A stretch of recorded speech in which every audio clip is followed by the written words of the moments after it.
नमस्कार, मैं नितिन कुमार और आप देख रहे हैं भारत 24। आपको बता दें कि सुशांत सिंह राजपूत के मामले को लेकर जो याचिकाएं डाली गई थी, यानी मीडिया कवरेज को लेकर जो याचिकाएं डाली गई थी, उसकी सुनवाई हुई थी। आपको ये भी चीज़ें बताएं कि बॉम्बे हाई कोर्ट ने पूछा है कि टीवी चैनलों पर क्या सरकार की कोई जवाबदेही होगी या उन पर कोई कंट्रोल हो सकता है। और इस सब के मामले पर इन्होंने कोर्ट ने केंद्र सरकार से 2 हफ्ते का समय बोला है कि 2 हफ्ते तक आप अपना जवाब दीजिए।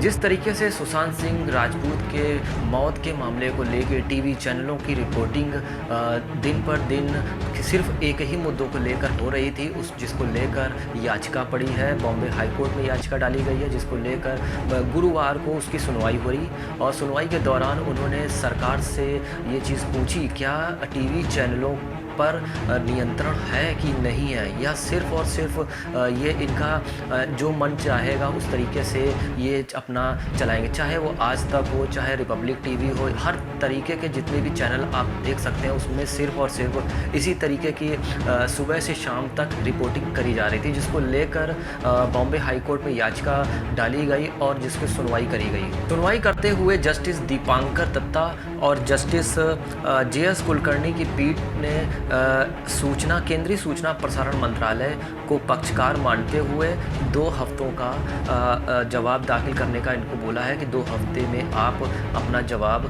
दाखिल करें। वहीं ED और NCB से भी जवाब मांगा है कि इतनी महत्वपूर्ण जानकारियां मीडिया तक कैसे लीक हो जाती हैं। और कुल मिला के आप ये मानिए कि जिस तरीके से मीडिया में सुशांत सिंह राजपूत के मामले को लेकर जो मीडिया ट्रायल चल रहा था, उसको लेकर एक फटकार पड़ी है इन गोदी मीडिया को।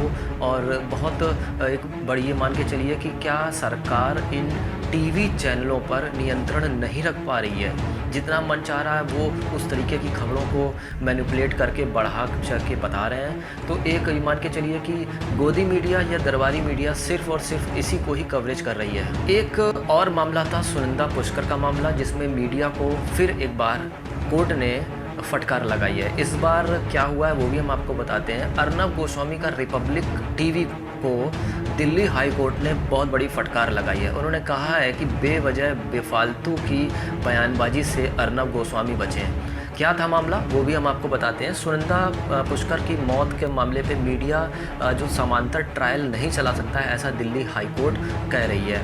उन्होंने कहा है कि ये भी चीज़ हुई कि अपमानजनक प्रसारण पर रोक लगाने के लिए शशि थरूर ने याचिका डाली थी, जिसकी सुनवाई गुरुवार को दिल्ली हाई कोर्ट ने करी थी।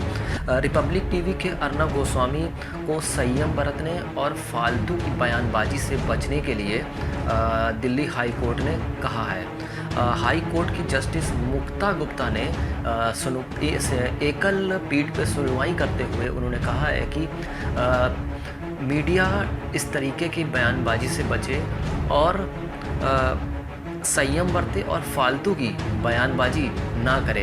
अर्नब गोस्वामी को उन्होंने आड़े हाथों लिया है और जिस तरीके की पत्रकारिता और जिस तरीके का ये एक एजेंडा चला रहे हैं, जिसको लेकर दिल्ली हाई कोर्ट ने इनको फटकार लगाई है और बहुत ये भी कहा है कि आप फालतू की बातें कम करिए और इस तरीके की बयानबाजी से बचिए। जब तक कोर्ट उनको गुनहगार साबित नहीं होते हैं तब तक आप उसको अपराधी नहीं बना सकते। सांसद शशि थरूर, जो कि कांग्रेस के सांसद हैं, शशि थरूर, उनके वकील कपिल सिब्बल ने कहा है कि अर्नब अपने चैनल पे ये बोल रहे हैं कि सुनंदा पुष्कर की मौत हुई है और बार बार अपने चैनल पे बोल रहे हैं, लेकिन जो आरोप पत्र हुए हैं, आरोप पत्र दाखिल किया गया, उसमें हत्या का कोई मामला ही नहीं है। तो जिसको लेकर उन्होंने याचिका डाली थी शशि थरूर ने कहा था कि इस तरीके के अपमानजनक जो ब्रॉडकास्ट कर रहे हैं, जो प्रसारण कर रहे हैं, उस पर रोक लगाई जाए, जिसको लेकर दिल्ली हाई कोर्ट ने अर्नब गोस्वामी को फटकार लगाई है और कहा है कि इस तरीके के प्रसारण को आप नहीं दिखा सकते हैं। तो आप ये दोनों मामले आप देख सकते हैं कि मीडिया जिस तरीके से काम कर रहा है, मीडिया एक तयशुदा एजेंडे के तहत काम कर रहा है, उसको सिर्फ और सिर्फ सुशांत सिंह राजपूत और इस तरीके के एजेंडे आप उनको दिखाई दे रहे हैं। बेरोज़गारी के मुद्दे जो अभी 5 और 9 को जिन्होंने बेरोज़गार युवाओं ने कई आंदोलन किए हैं, अभी 17 तारीख को भी आंदोलन है, ये इनके लिए रोज़गार बेरोज़गार ये इनके लिए। तो ये था खास प्रोग्राम उस गोदी मीडिया के लिए जो दिन पर दिन जिसकी हालात बिगड़ते चले जा रहे हैं और उस स्वतः संज्ञान हाई कोर्ट ने लिया है और जिसको फटकार लगाई है। अब सही समय चौथा स्तंभ जो मीडिया है जो अपनी राह से भटक चुका है और उसको सही रास्ते में लाने के लिए एक न्यायालय ही एक उचित साधन बचता है जिसमें रोक लगाई जा सकती है। फ़िलहाल मीडिया पर रोक लगाने के लिए कई ऐसी संस्थान भी हैं जो कि उसके कह सकते हैं कि मीडिया को किस तरीके से काम करे नहीं करे संस्थान भी, लेकिन संस्थान भी आंख बंद करे हुए हैं और वो उसको कुछ नहीं दिखाई दे रहा है। फ़िलहाल ये एक बहुत अच्छी खबर है कि न्यायालय इस पर संज्ञान ले रहा है। माननीय न्यायालय जिस तरीके से काम इन गोदी मीडिया जिस तरीके के एजेंडा चला रहे हैं उस पर रोक लगाने के लिए काम कर रहा है। फ़िलहाल ये था आज का खास प्रोग्राम और बने रहिए हमारे साथ, तब तक के लिए नमस्कार।